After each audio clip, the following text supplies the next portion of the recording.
Water, earth, fire, air.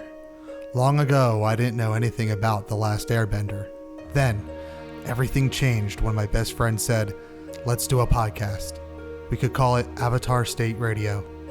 6,953 days had passed before I discovered Avatar, not the blue cats, but a 19-year-old cartoon.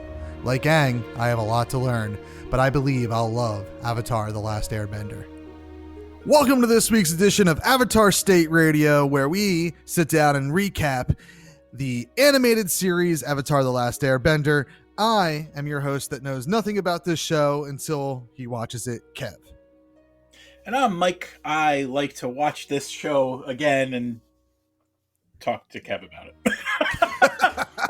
Yo, one day we're going to have a good intro. Like, one day we're going to nail it. We're going to have something. It will not good. be this day.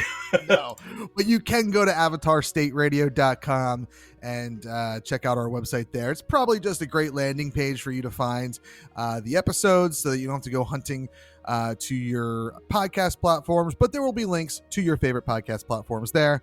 And if you're looking for us on social media, too bad. You can go to @thatnerdykev on almost all the social medias, or @tellust/@tellustbooks on the other social medias if you want to talk to us directly. Yeah, buddy. So this episode 5 here, and I want to see, let me see if I nail this. The King of Omashu? Omashu. Yeah, I mean, pretty close. Okay, Omashu, I got it.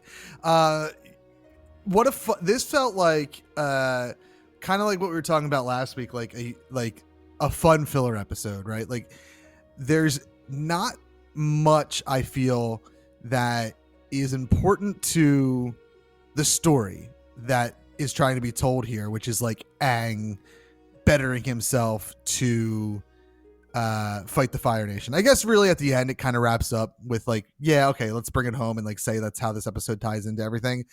But this is like a really good character building and developing episode for Aang specifically. Yeah, because we get to, again, kind of step into his history a little bit while also, seeing how he evolves in the present day. Yeah, and my first note is how Aang fool, because he did not look like an old man. He did not look like anyone's grandpa. Oh, you mean as Pippinpaddleopsicopolis or whatever it is? Yeah. Let me see if I can get the correct spelling of that. Let's see. Aang as old man character. He sold it really well as far as him talking, right? But like he looked like a kid wearing a straw, like wearing grass. It's like Pippinpaddleopsicopolis or something. Let's see. It's like, and I love that. Not like it was such a ridiculous name that like we're sitting here, we can't really like remember what it is without looking it up, and that Katara remembered it instantly and went with it. Right, and that was a cute kind of nod to how well they're like kind of connecting already. Yes. I can't believe that it doesn't say anything about it on like the trivia or anything on IMDb. It's nuts. They it doesn't even say it like as like a joke on the character. I mean it's become very like famous on like the subreddit and everything. Like they really like, whatever Pippinpaddleopsicopolis. I think that sounds pretty close or accurate to what it was. Maybe there's like an extra syllable or two in there that you're missing, but yeah, very, very close. Like to your point, like the flashback, and there's only one like very quick flashback that kind of, is the setup to this episode. And I will say that as soon as we saw the king, King Bumi, I was like, I'm calling it. I don't know if they were trying to hide it to the audience or not. Because it was sense very because of how old he is. Like if he's that old, somebody had to be around since Aang was alive. So it makes sense that, hey, we're going to show you this person in the back, in the flashback in order to tie it into the present. Right. And it is wild that, he's still alive, which goes to show you that like there are like people in this world that live to be insanely old, because presumably if he was about 12 years old in that flashback like Aang was or is or whatever, then he's 112 now. Like he's what Aang should look like. Right, exactly. And All right, I got it. By the way, okay. Bonzu Pippinpaddleopsicopolis. Oh, I'm. All right, we're gonna try this one syllable at a time. Bonzu Pippinpaddleopsicopolis the Third. That is so good. I'm gonna write that down. I want to practice it, right? And I want to try to get so good at it so that when someone asks me my name, right off the top of my head, I can say that name. Name's Bonzu Pippinpaddleopsicopolis the Third, and these are my grandkids. It was overall, even like when quote unquote Katara and Sokka were in danger, like it was just a fun episode overall. Like from start to finish, there was, I guess there was like the threat there, but because I kind of figured out that was Bumi from the get go, I wasn't, you were a little less like, worried.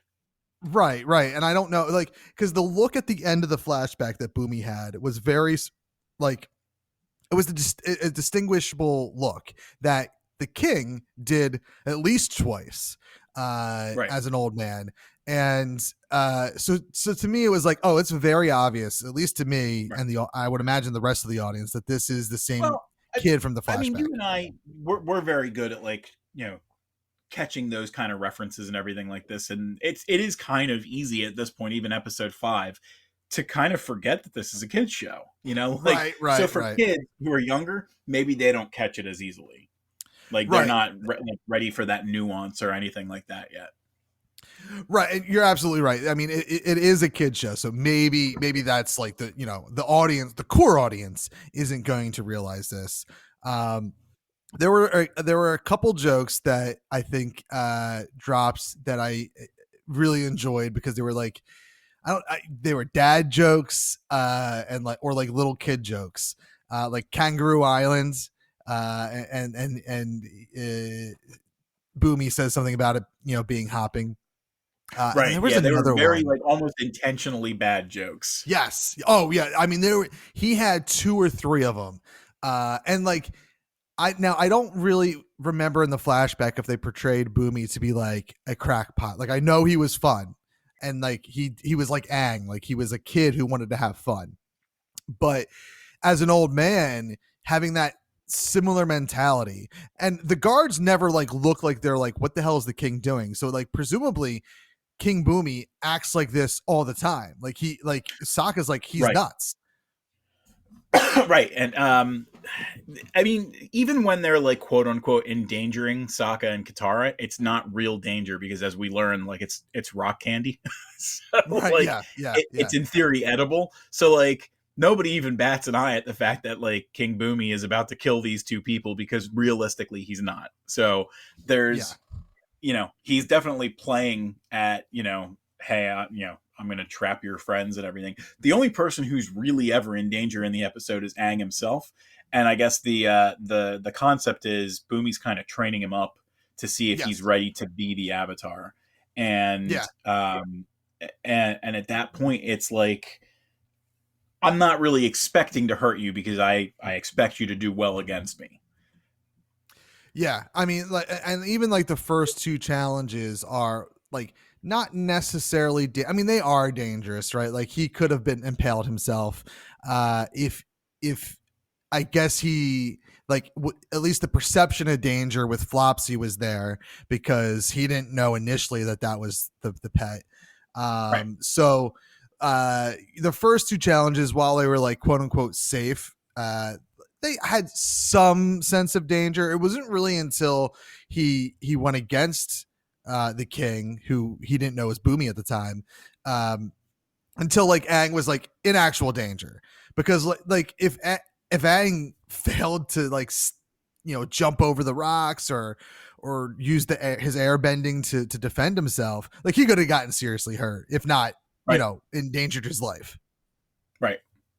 Yeah, they definitely kind of it was weird the way that it was kind of composed, because we know, in hindsight what happened, but anything could have gone wrong. Like, Aang is 12 years old, and though he's the Avatar, like, he still has a lot to learn. That's like right there in the premise of the show.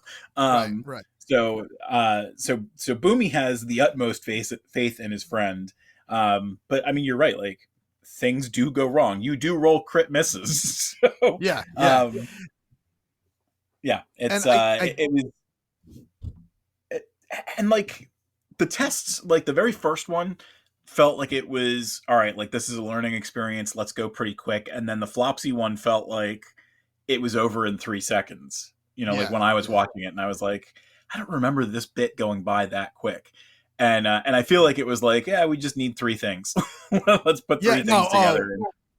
totally, totally. I mean, that honestly, that's what the first two kind of felt like. Like, yeah, the first one was, there was the danger that he could fall and impale himself. But I think that goes to the credit of, like you said, Bumi having faith in his friend. But Bumi also knows, presumably, like, if he's an earthbender, he was bending earth when he was Aang's age all those years ago.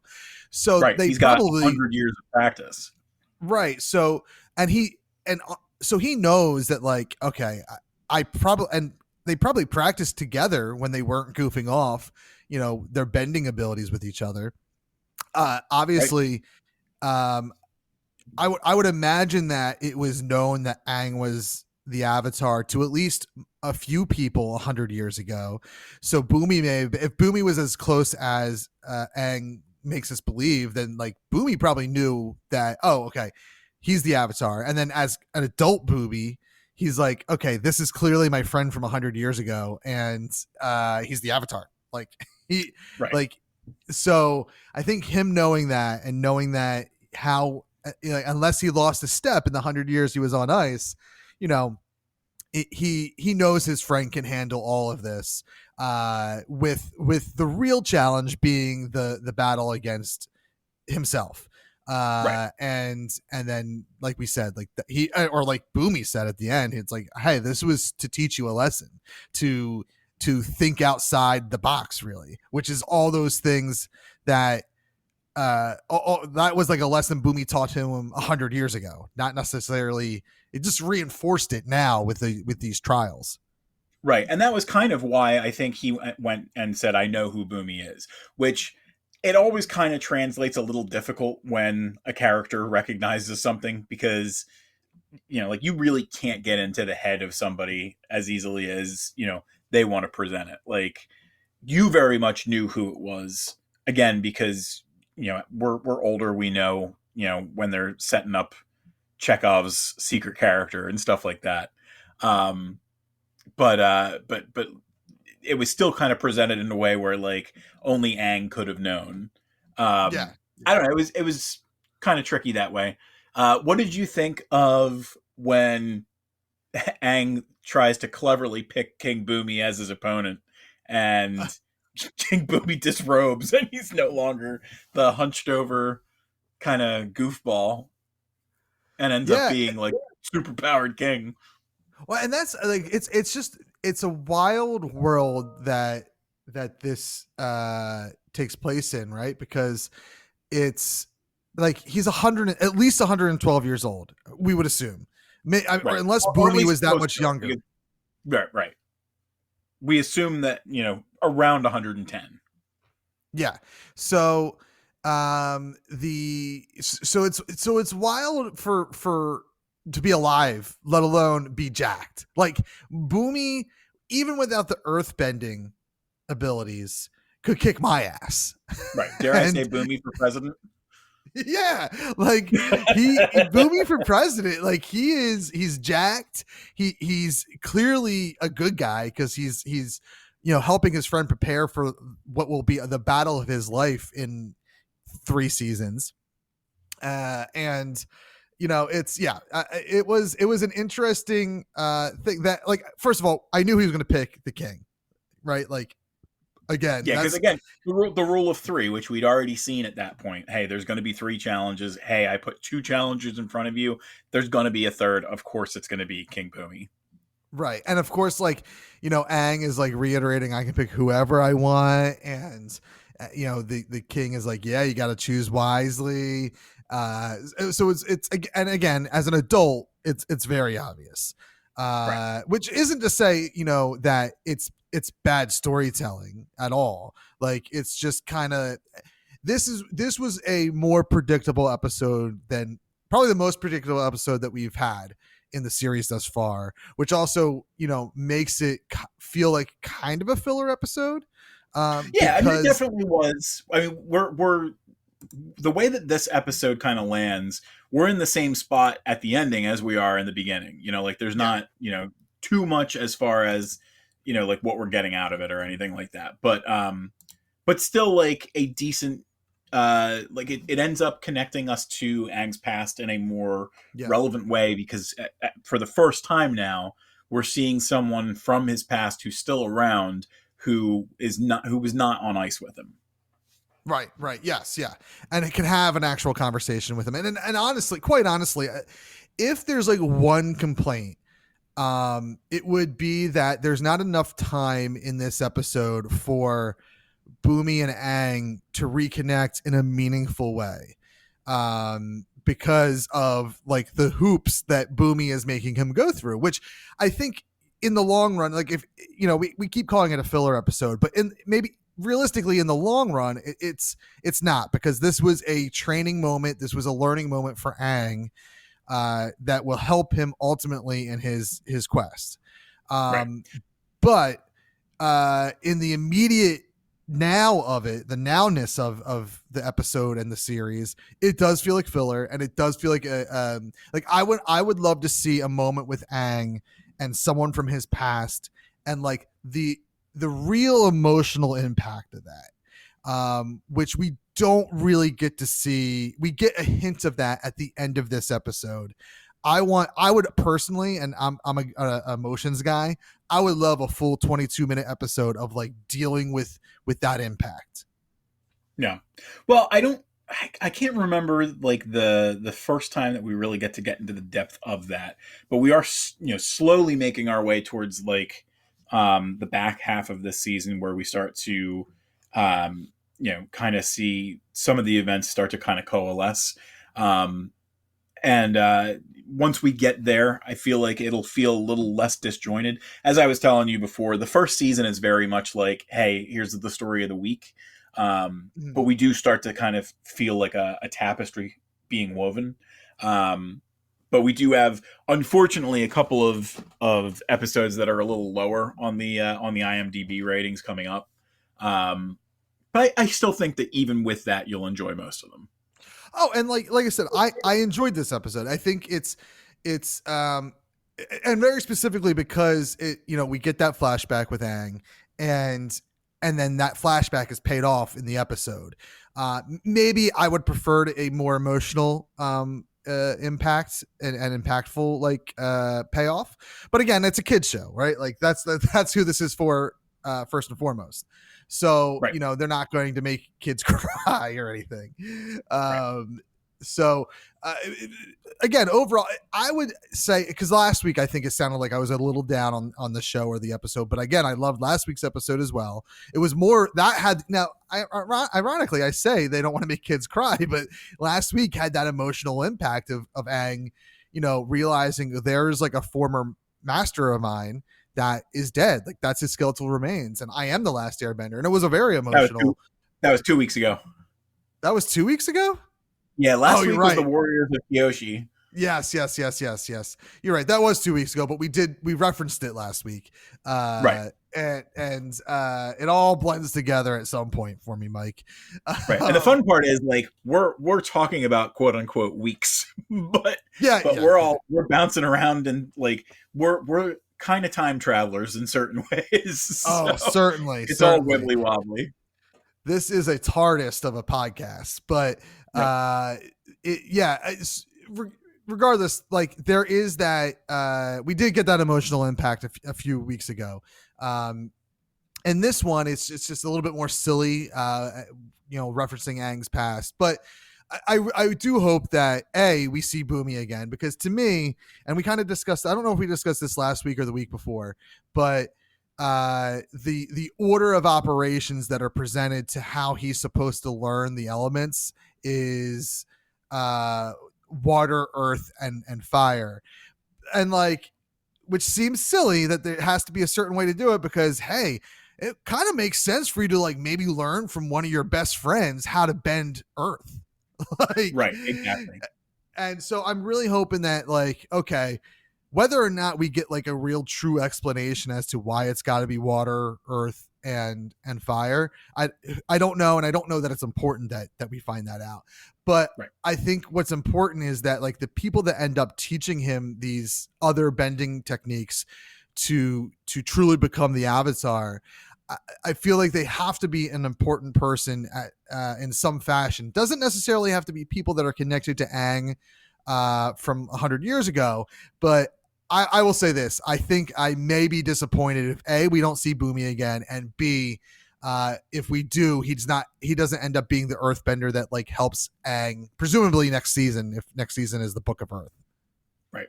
Well, we'll have to see how it all comes together. Because obviously I know, but right. It'll be interesting to see in the 20 episodes or so how you feel about that thought now, and if you're happy, if you're sad, if you're throwing your fist up in the air for either of those two emotions. Right. But so overall, while we're talking, like, go ahead. I was going to say overall, like kind of wrap upping, unless there's anything else you need to recap. So there was two things that I wanted to bring okay. up. So one, so this is the first time that I think that we're seeing earthbending. And yes. Typically when we're looking at the bending, we're seeing it in some regards to combat. Like when we're seeing airbending, waterbending, firebending, typically it's been associated with fighting of some sort. And we see it used in other fashions in this episode for Earth, where like they're using it to open walls and everything like that. They don't have in the case of like the palace like walls or the city walls, there's no doorway. Like they're opening and closing the way on that bridge, and there's no seal. Yeah. Like what were your thoughts on that? You know what? I meant to. I liked it when I first saw it, and I didn't take a note of it, which is why I didn't bring it up. But it seems like, kind of going off some past conversations we had, where in Katara and Sokka's water tribe, she's the only waterbender. It seems like, at least for this earthbending city or this Earth Kingdom, that there's a lot of earthbenders. Like we see it with the guards out front, which, by the way, I did mean to bring this up as well. Like, as fun and go lucky Aang made this city out to be, they seem very on edge, and it makes sense because there's a war afoot, but they do seem very on edge and kind of downright mean when they first introduced the guards there. But right, and the poor cabbage guy. Yeah, the cabbage guy. He 3 times he lost his cabbage or something like that. That is also a very memeable moment in the grand scheme of Avatar. But no, I loved seeing. I think we've only seen bending as a non attacking thing once, and that's when Katara took the water out of Aang's lungs, and that's still right. That's not everyday life, whereas here it seems to be everyday life, and it seems to be like that this city is likely full of earthbenders, because now I would imagine that that's not every building is set up that way, where you have to use earthbending to create your doors and windows and stuff, right? Because not everybody's a bender, so how are you supposed to do that kind of thing? Right. The only person who was not like in like a guard's uniform, who I think I saw, who might have been doing some kind of earthbending, was the guy who was working on that pottery when Aang and Sokka and Katara ended up crashing through the windows of that house. Yeah, well, and that's a good point that you make, because so far we've only seen one airbender, obviously the last airbender, and one waterbender with Katara, and the other benders we've now seen tend to be people who are in a position of military. So like the Fire Nation, Like everyone that we've seen that's a firebender is a warrior of some sort. And save for maybe that pottery guy, every earthbender we've seen was also a like a warrior of some sort, or the king, which again, it would make sense that like if you're going to have like, and I don't know how it works if it's like traditional kings and queens in England where it's a birthright, or if it's a, oh, I'm the bender and I'm the most powerful one, so I'm going to be the king of this city or whatever. But and again, I don't even know if that matters, to be honest. But it is interesting that so far we haven't seen, again, save for pottery guy, everyday life. We don't definitively know that guy is a bender. And I guess to some extent, especially in the kind of world that they're living in, if you are a bender, maybe it's like a moral obligation where you have to be somewhat aligned with the military, because at that point, you're going to be a big component or proponent about how we're going to survive, because we need to train you how to use it for battle in case battle ever comes our way. Yeah.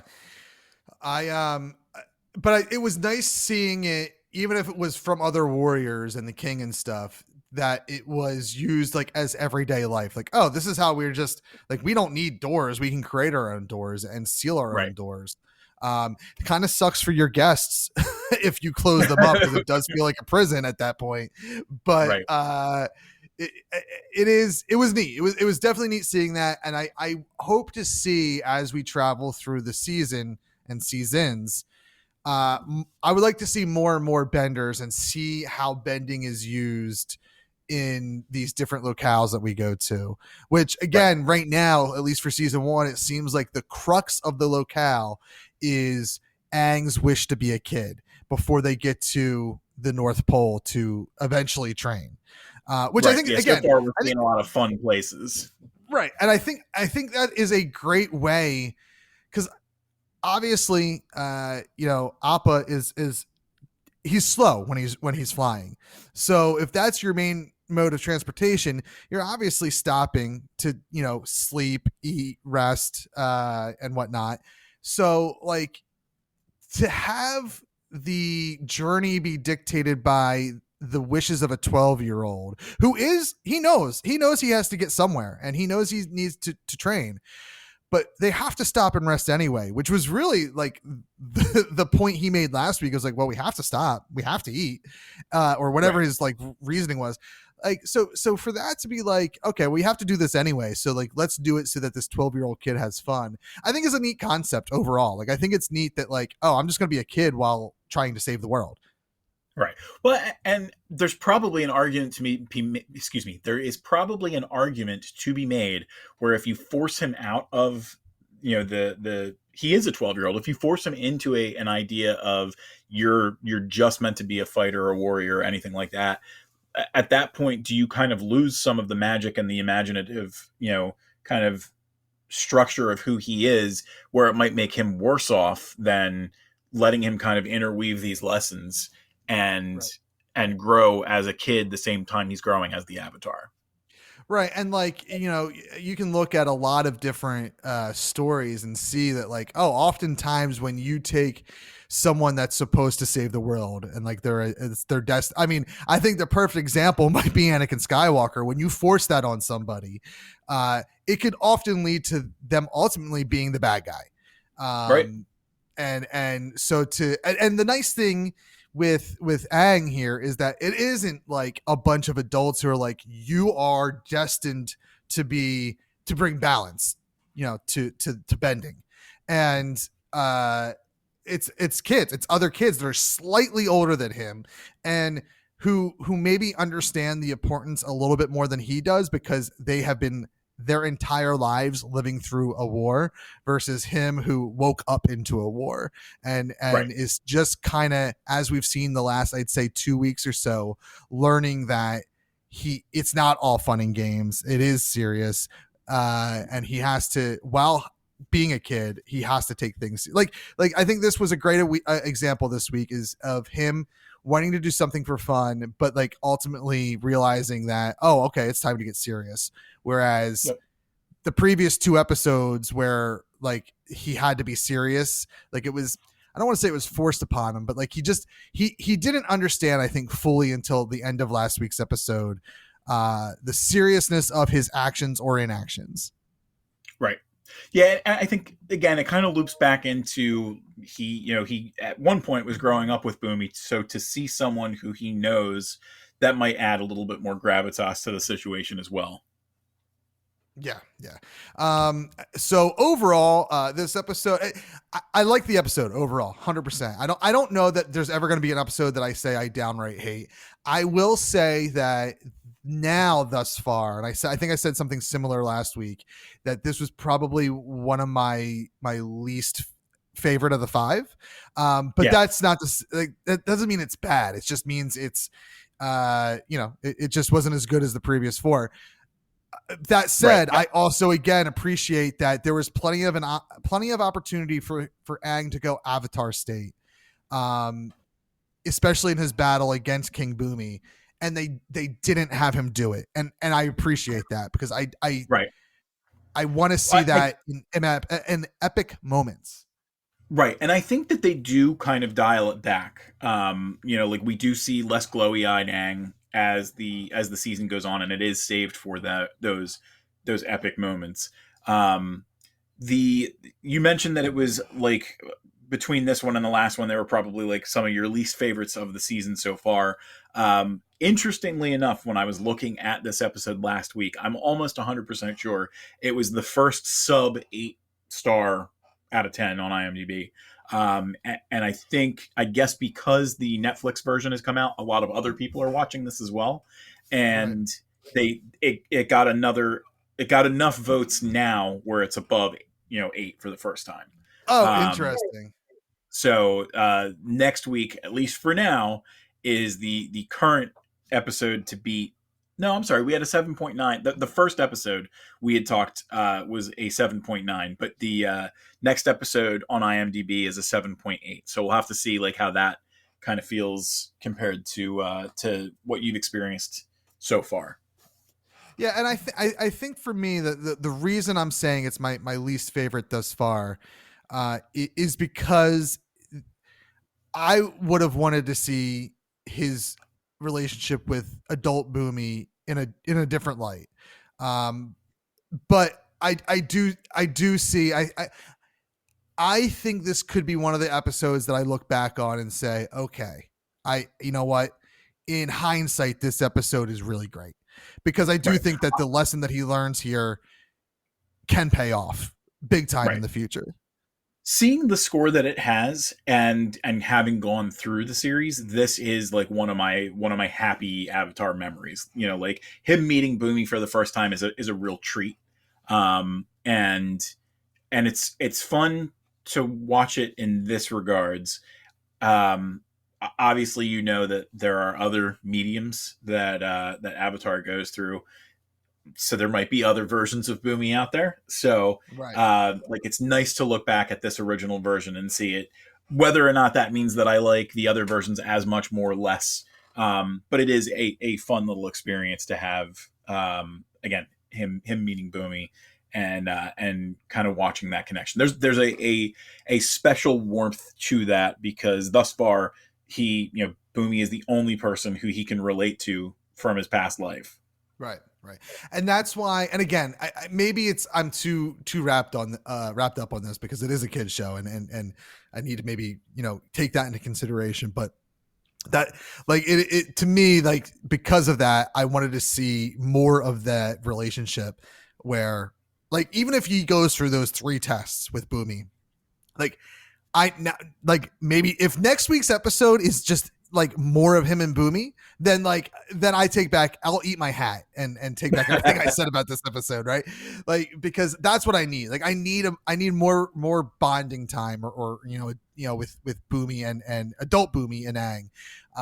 And I think they kind of write themselves into a hole with that because Bumi says, hey, like you got to go. So like you're not going to see that in the next episode. And I guess based on kind of like what's necessary in the world right now, like it's not really in the cards. And Bumi's got an entire city to run. So it is kind of difficult to, while Aang is focused on the water stuff and getting to the Northern Water Tribes and learning waterbending, like it does kind of take us away from Omashu and King Bumi and stuff like that. So you are going to be disappointed in that regard. Like, and I think for good reason, because Bumi is an interesting character to bring in, again, because number one, even if he wasn't a character from Aang's past and he was just the hidden, strong character who, wears the old weary man costume well, he would have been an interesting character. But to know again that he is someone who's connected to Aang from a time before, in all actuality at this point, for no other comparison, Bumi is his Winter Soldier. Yeah, 100%. Yeah, so and that's his Bucky. Bumi's his Bucky. Oh, that's crazy. That's crazy. That's the second time that we've had a Captain America reference for Avatar. Yeah, you know what? You're right though. Like, I do think that Bumi as a character without a past that's linked to Aang, he is super interesting. Like, I love the kooky character that he is. Fun. I love fun characters. And then him being like secretly a badass at 110, 112 years old is also a very cool part of his character. So, and honestly, like if he wasn't part of Aang's past, which I think would be would make it, then why is this old man here, right? Like, he needs to be part of Aang's past for him to be that old. But that may have made me think differently of this episode, because I am hung up more, I think, on the fact that we don't get to see them bond more than the few minutes that we do at the very end of the episode. Right. It is a little bit of a tease, and it's a big shame, because we know that, like, again, there's an emotional component of it that we kind of lose out, because he knows that this person is there who's had all this life experience that he missed, and we don't get to linger on it more than a few seconds. Like, there is that warmth at the end where he's like, "Hey, I've missed you, Aang," and like, yes, it's a very strange relationship at this point, because I'm sure Bumi sees him and remembers him just like yesterday. But for Aang, it's, you are completely different. And and it almost feels like a strange relationship, It's, but I think what, it's very like Doc and Marty. It's very Rick and Morty. Right. So I'll tell you what, we are, I think, not including the other stuff that we're going to cut out of the beginning. We're either at or beyond 40 minutes at this point.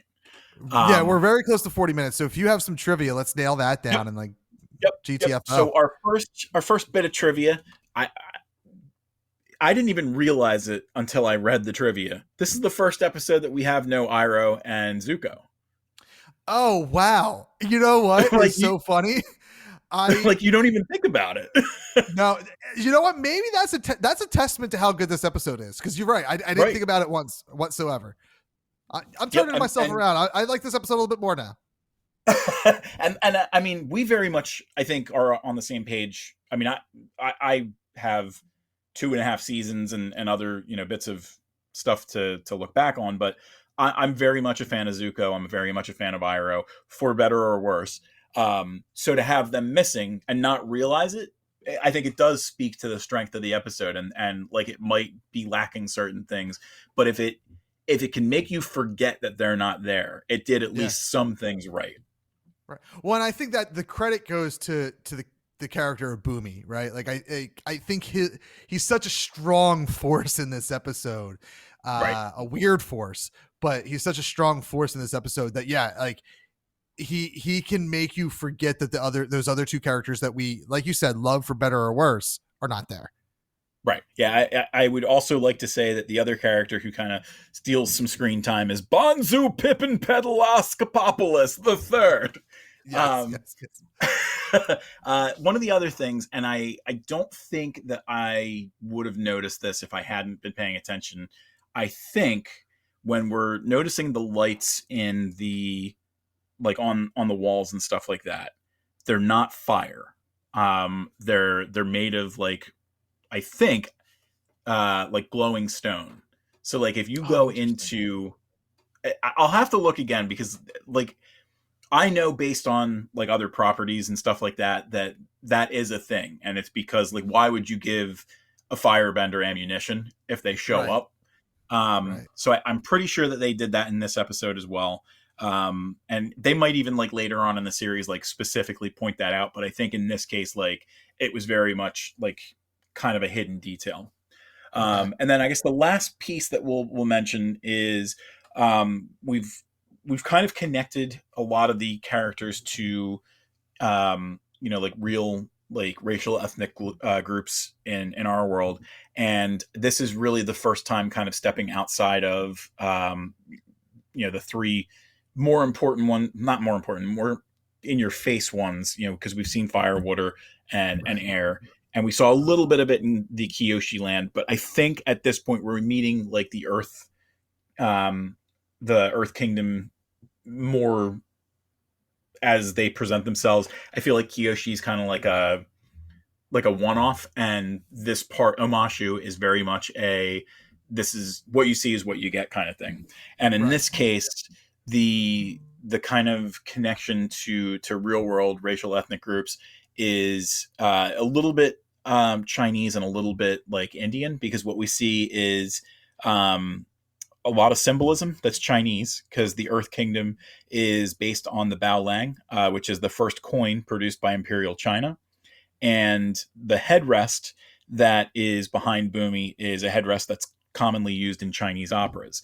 And the name Bumi is it means earth in Malay, Indonesian, Tamil, and several Indian languages. So I feel like Oh, there's okay. kind of like an Indo-Chinese kind of presentation for the Earthbenders. Yeah, yeah, I like it. I really liked this, even though it was a very brown city. Um, I really liked the culture that was presented there, like the not the I mean, I guess it's culture, but like the decor and stuff. Yeah, the architecture Yes, and kind of like the costumes and stuff like that. You yeah. are right. It's very like when you're talking about brown, you're not talking about the people. You're talking about like the No. presentation of the buildings Oh and my stuff. God. Yeah. If we need to make that clear, I'm so sorry. I do mean that the building, it was dirt. It all looked like dirt and rock. Right, Okay. right, and that makes sense. Considering what the Earthbenders are going to do. Right. But yeah, it was very like it kind of felt like a deserted city because of the color Yeah. scheme. Yeah. Yeah. I mean, obviously it wasn't deserted from when we first set eyes on it, because you can see, the guards out front with Cabbage Man. And so we know it's not deserted. And I think one of the most shocking things, before we wrap up here with this, with Amashu here, is that it was like it doesn't seem like it's really like worried about war right now. And maybe that's because they sent off their warriors to battle at another Earth Kingdom against the Fire Nation, but they seem like they have not seen war at their doorsteps quite yet. Right. Yeah, it very much feels like, and I mean, you figure as an Earthbender, does that make you kind of like the armored tortoise of the Avatar universe? Is it much easier to protect yourself because you can just kind of make an outer shell for yourself to protect against things? But at the same time, we do know that the air nomads thought that they were living in an Right. impenetrable spot up in the clouds, and the fire nation found a way to do that. And I will also say that for the first time seeing the earth bending abilities, like a lot, it's wild to me that the Fire Nation is as strong as they are, because listen, we all understand how dangerous fire is, but I don't know, like the battle between Aang and Bumi really presented earthbenders as like real badasses. Like Right. they Yeah. like it's amazing to me that and I hope we get to dig into that a little bit. Like, how did the Fire Nation is it just the sheer number of people? Like, do they just outnumber everyone? That's how they're able to do so well, like in this war, or am I underestimating fire against Earth? Right, because you feel like fire's not going to really be able to do much against like dirt and rock and stuff like that. So right. how is that supposed to make sense? So yeah, it will be interesting to see it all play out. Yeah, because like I can buy the fact that like, okay, you're throwing rock at me, and my air bending can kind of deflect it. My water can kind of maybe not deflect it, but slow it down, push it back maybe. But I don't know, like I don't know. Fire doesn't seem like it could really stop a giant boulder from being thrown at me. Right. You know what you need? The bender that would be best against someone who's using rock is a paper bender. Well, thank you all for listening to this week's edition of Avatar State Radio. That seems like the perfect place to end the episode. You can find us Agreed. on avatarstateradio.com. Mike, where can they find you? So you can find me at tellust.com, and two of the premium places that you can find me are patreon.com/tellust and tellust.etsy.com for all of our cool stuff that we're selling. And make sure you check out Mike on his various streaming shows on twitch.tv/thattellusguy. You can also find me on the interwebs almost everywhere at That Nerdy Kev. TikTok is probably the place where you'll find me the most, but I am on all other social media with that username except for Facebook. That is at That Nerdy Kev 1984. You can find me on my other podcast, Everything is Awesome, at awesomepodcast.com. And by the time you're listening to this, you can actually probably find me on thatnerdykev.com as well. That's kind of the dumping ground for all my stuff. So check out all those websites. And of course, you can find this show as we charge up our Avatar State at avatarstateradio.com.